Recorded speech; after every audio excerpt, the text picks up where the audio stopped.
prénatale à l'alcool, en fait, amène très souvent nos enfants à être confrontés à la police ou à la justice. Et ils peuvent y être confrontés d'abord comme délinquants. Ils sont très souvent des experts, on peut dire, de la petite délinquance, du vol, du chapardage. Et ils sont très souvent récidivistes. C'est des jeunes que les gendarmes, les policiers voient sans arrêt en disant « Ah, bah celui-là, on l'a déjà vu ». Mais on a beau lui faire des remontrances, des rappels à la loi, c'est comme si on flûtait et on le revoit sans arrêt. Mais ce n'est pas seulement les enfants, ça peut être également les parents qui peuvent être confrontés à des incompréhensions graves de la part de l'école ou des services médico-sociaux qui débouchent parfois sur des informations préoccupantes et la saisie de la justice. Et quand je dis incompréhension grave, je parle en particulier des cas où nos enfants sont affabulateurs, racontent absolument n'importe quoi et de préférence ce que leurs petits copains trouvent très amusant de leur faire dire. Là, en 2 mots, je peux vous citer le cas d'une petite fille qui a été enlevée à sa famille parce qu'elle avait un langage de charretier et qu'elle avait raconté que son papa avait couché avec elle. Et l'école ne voulait pas croire que ce n'était pas dans sa famille qu'elle avait appris ce vocabulaire-là. Ils avaient considéré que c'était une enfant vraiment en grand danger. Et il a fallu que donc, l'avocate de la famille m'a téléphoné en me demandant mais est-ce que c'est normal qu'une enfant, elle a 11 ans je crois la petite, ait un langage comme ça sans qu'elle ait entendu ça dans la famille. Ben oui, parce que nos enfants, ils n'ont aucune idée des niveaux de langage. Enfin bon, donc voilà le type de problèmes qui peuvent amener nos enfants devant la justice. Ces troubles proviennent évidemment des lésions cérébrales dues à l'exposition prénatale à l'alcool. Ça, je ne vais pas vous en reparler parce que ça fait suffisamment longtemps qu'on vient vous en parler. Et si par hasard vous ne savez pas, vous avez sur le site de la Coréade l'excellent replay du webinaire du professeur Bérénice Doré qui vous expliquera tout ça très bien. Par contre, moi ce que je vais vous dire, c'est quels sont les points précis qui peuvent amener nos enfants à avoir des problèmes. En particulier leur grande immaturité. Quand vous avez à 18 ou 19 ans un jeune homme qui fait une bêtise, un vol, c'est assez compliqué de faire comprendre qu'en fait son niveau de maturité est celui d'un adolescent de 10 ans ou 12 ans. Je vous ai dit également qu'ils ont une très grande tendance à l'affabulation. Ils sont d'une grande naïveté. Leur impulsivité peut leur être très nocive. Je pense par exemple au cas d'un jeune homme qui a tapé à coups de barre de fer sur toutes les voitures de la rue parce qu'il avait été contrarié, je ne sais plus pour quelle raison. Mais allez donc expliquer également à un gendarme que ce n'est pas complètement de sa faute. Ils sont très inconscients du danger, ils ont une très grande difficulté de gestion du stress et des émotions, ce qui peut là aussi les amener à tenir des propos qui dépassent très largement leur volonté devant des policiers. Idem pour leur grande intolérance congénitale à la frustration. Ils sont également incapables de tirer les conséquences de leurs actes, ce qui fait que les policiers ou les gendarmes les revoient sans arrêt.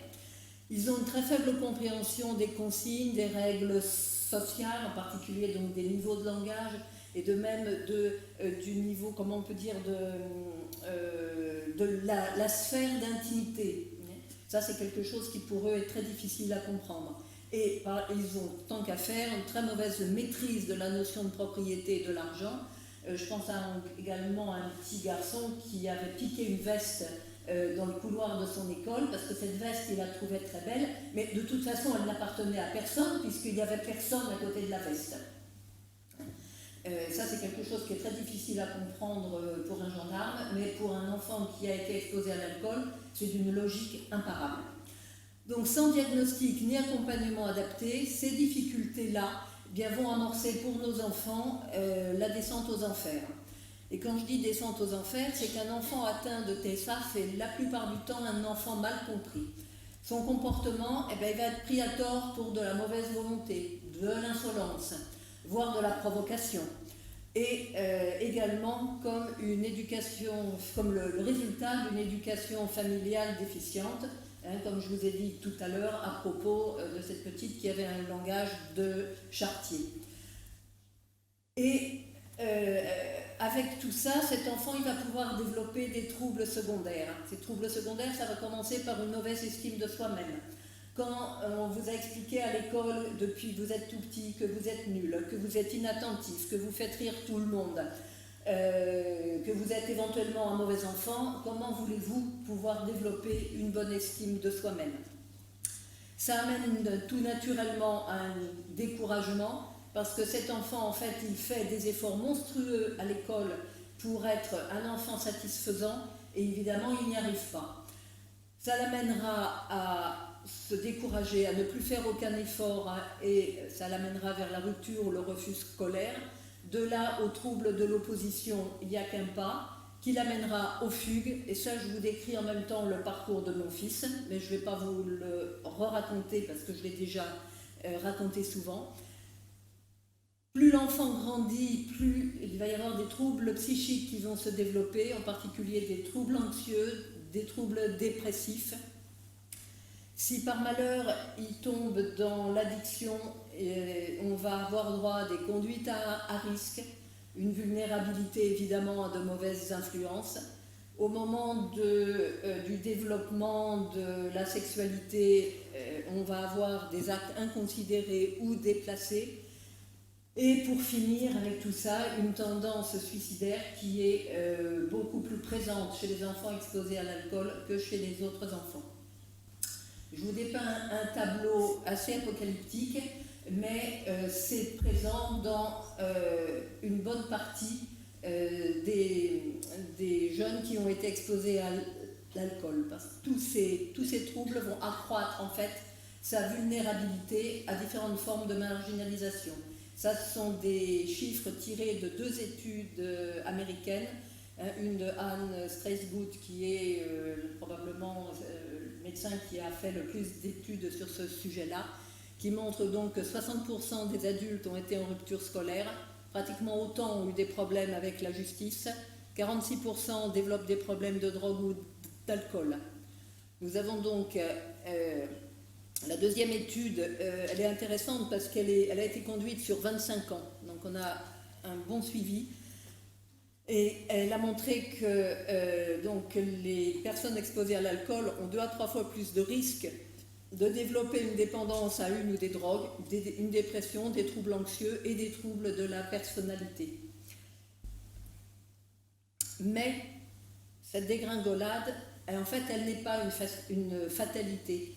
S'il vous plaît, pensez au TSAF quand vous voyez un enfant qui a des troubles cognitifs, des troubles du comportement, parce qu'on vous l'a répété moult fois, un enfant exposé à l'alcool, ça ne se voit pas forcément. Ils n'ont pas tous une dysmorphie, ils n'ont pas tous des malformations, mais par contre, ils ont tous des troubles du comportement et des troubles neurocognitifs.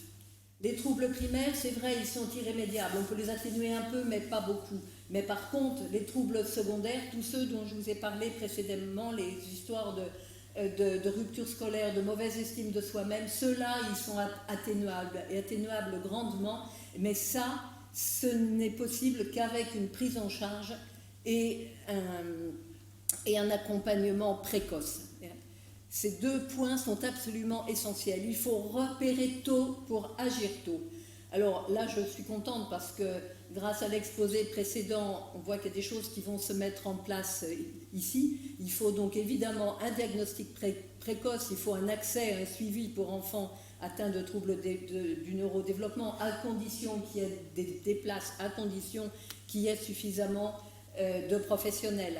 Il faut également évidemment un milieu scolaire bienveillant et à l'écoute, ça c'est essentiel aussi. Et par contre, c'est ce que j'ai dit tout à l'heure, les familles arrivent parfois tard dans le parcours diagnostique, mais vraiment, il faut que vous soyez quand même convaincus que mieux vaut un diagnostic tardif que pas de diagnostic. C'est pas l'idéal, ça on est bien d'accord, mais avec un diagnostic tardif, même vers 17, 18 ans, on peut au moins attendre des points positifs. Le premier étant la restauration de l'estime de soi. Le jeune, il va se dire « Ah, c'est pas de ma faute, je suis pas un nul, je suis pas un mauvais, je suis quelqu'un qui a une maladie et je peux être considéré comme une victime. » Ça leur permet également de comprendre leur propre fonctionnement. Quand on sait contre quoi on se bat, c'est quand même sacrément plus facile. Parce que ce n'est pas eux qui vont s'adapter, c'est leur environnement qui doit s'adapter à leurs problématiques. Mais par contre, ils vont pouvoir, eux, apprendre des trucs et des astuces pour contourner leurs difficultés au quotidien. Par exemple, leurs difficultés de gestion de l'argent. Mon fils, par exemple, il a trouvé assez vite qu'il fallait qu'il note toutes ses dépenses sur son téléphone portable quand il allait faire les courses et que quand il avait atteint la somme qu'il voulait dépenser, eh ben, il s'arrêtait. Voilà, c'est des petits trucs comme ça qui sont capables de comprendre. Par contre, là, je veux vraiment insister, le diagnostic tardif comporte quand même d'énormes risques. Pour un garçon de 18 ans, avec un diagnostic donc à 18 ans, il y a un doublement de la probabilité de rupture scolaire, de problèmes avec la justice, et là je reviens dans le thème d'aujourd'hui, et également un doublement de la probabilité d'hospitalisation en psychiatrie ou d'emprisonnement. Et plus le diagnostic est tardif, plus il peut y avoir des problèmes de comportement graves, et en particulier de conduite sexuelle inappropriée et de problèmes de consommation d'alcool et de drogue. Mais il y a d'autres problèmes extrêmement importants. C'est la différence de prise en charge entre les TSAF non syndromiques donc, et un SAF. Les enfants non syndromiques, comme ça ne se voit pas, ils sont beaucoup moins bien diagnostiqués et moins bien suivis. Par conséquent, ils ont 2 fois plus de risques d'avoir des problèmes avec la justice, l'alcool ou les drogues. Et donc, c'est une grande injustice parce pour eux, c'est vraiment une grande perte de chance d'insertion sociale réussie. Et si en plus, ce sont des enfants qui ont été confiés à l'ASE, c'est encore pire. Je vais un petit peu vite parce que je veux garder le maximum de temps pour Véronique. Il y a d'autres écueils qu'il faudrait éviter, ce sont les ruptures dans le suivi. Donc là, j'ai entendu parler de cahiers de suivi qui seraient capables de suivre les enfants jusqu'à leurs 7 ans. C'est une excellente chose, mais évidemment, il ne faudrait pas non plus perdre les enfants quand ils sont plus grands. La rupture majeure, c'est le passage à l'âge adulte, c'est ce que disait Anne Guéret tout à l'heure. À 18 ans, nos familles perdent leurs repères. Leurs repères, c'est leur médecin, c'est leur neuropédiatre. Et il est vraiment essentiel de pouvoir accompagner les familles à ce moment clé. Or, la plupart du temps, elles sont larguées dans la nature seules. Or, c'est à ce moment-là que les bêtises des jeunes deviennent des délits. On a besoin de neurologues, de psychiatres, d'addictologues expérimentés vraiment pour le suivi des jeunes adultes. Parce qu'on sait que ça marche. Hein. Il y a une étude que j'aime beaucoup parce qu'elle me donne beaucoup de courage.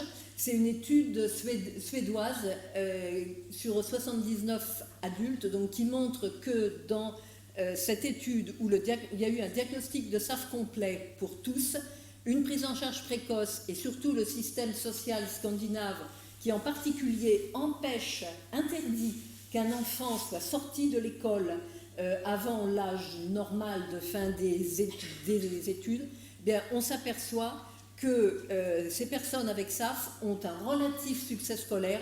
47% ont fini leurs études secondaires, c'est vraiment excellent. 49% ont un travail, contre 10 à 20% dans d'autres études, notamment allemandes, et surtout que ces personnes ont relativement peu de problèmes avec la justice. Vous voyez que la différence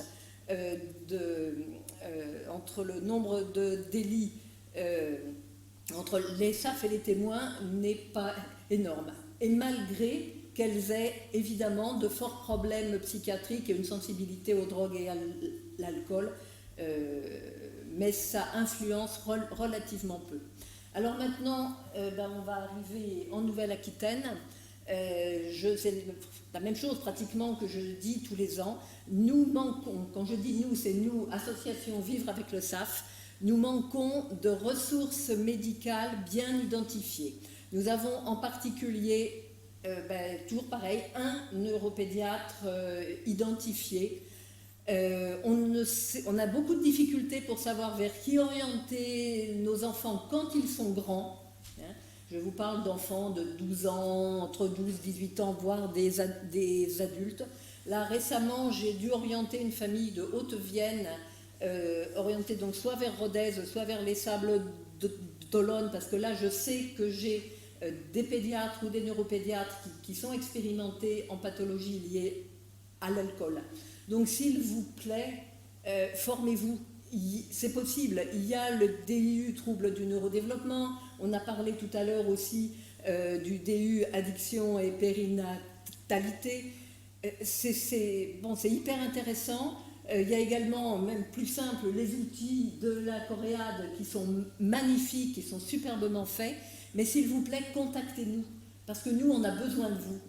On ne peut pas envoyer des familles de la région, je ne sais pas moi, à Paris ou même à Rodez, c'est idiot. Vous avez une région magnifique avec un système médical et hospitalier superbe, mais nous, on est très démunis parce qu'on n'a pas de référence en Nouvelle-Aquitaine. Donc je suis très contente parce que j'ai Madame Rebola, bien sûr, mais ça, malgré tout, il faut que nous, on sache vers qui on peut orienter nos familles. Donc maintenant, on va se recentrer sur notre projet avec le CRAG.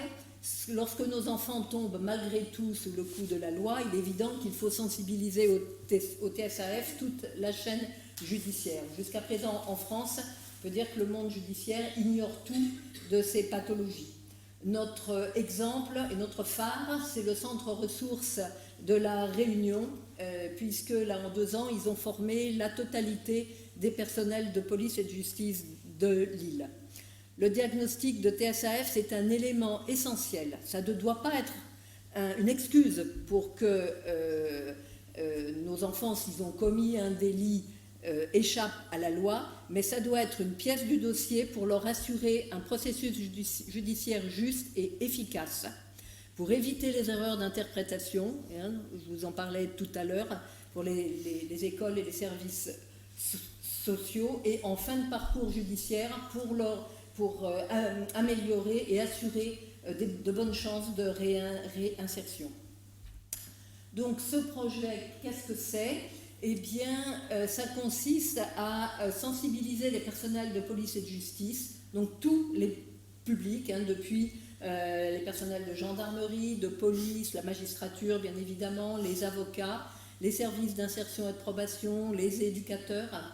Nos objectifs, c'est d'améliorer le repérage et la prise en charge durant le parcours judiciaire, améliorer le suivi et prévenir les récidives.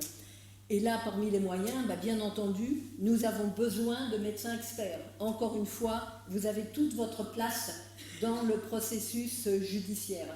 Nous avons besoin de médecins auprès des tribunaux, parce que pour l'instant, Véronique en parlera tout à l'heure, c'est le désert absolu. Mais je vous rassure, pas seulement en Nouvelle-Aquitaine, c'est vrai dans l'ensemble de la métropole. Donc, parmi les autres moyens, nous allons proposer des outils d'information spécifiques, en particulier un site internet sur lequel nous sommes en train de travailler. J'ai dit qu'il serait disponible au mois de décembre. Je me suis peut-être un petit peu avancée. Ce sera peut-être plutôt début 2022. Oui, voilà. J'avais envie que ça soit un peu plus rapide. Et également, nous pouvons proposer des recommandations et des outils, en particulier grâce à une revue de bibliographie internationale qui a été faite par une sociologue en 2020 et qui débouche donc sur des recommandations vraiment très précises. C'est un projet sur 3 ans, financé par le Fonds Addiction. Nous sommes soutenus et très encouragés par la protection judiciaire de la jeunesse, la MILDECA et Santé publique France, qui vraiment s'intéressent de très près à ce projet puisqu'ils suivent nos réunions régulièrement. Et si nous menons, et nous allons mener tout ça à son terme, et donc la Nouvelle-Aquitaine sera la première région métropolitaine à organiser ce type de formation. Si l'expérience est concluante, eh bien les outils seront prêts et seront utilisables dans toutes les régions de France. Voilà, donc juste ma dernière diapo à retenir. Pensez au TSAF devant des troubles cognitifs et des troubles du comportement. Je rappelle, les troubles primaires sont peut-être irrémédiables, mais tous les troubles secondaires sont atténuables, et ça, grâce donc au diagnostic et à la prise en charge précoce, qui sont tous les deux des facteurs de protection, à l'inverse du diagnostic tardif, qui lui est un facteur de risque, notamment judiciaire. Et en Nouvelle-Aquitaine, nous avons besoin de consultations spécialisées et surtout nettement fléchées pour les familles, et de médecins experts auprès des tribunaux. Dans le parcours judiciaire, les médecins sont un maillon absolument essentiel à tous les bouts de la chaîne. Voilà, je vous remercie beaucoup et peut-être à l'année prochaine.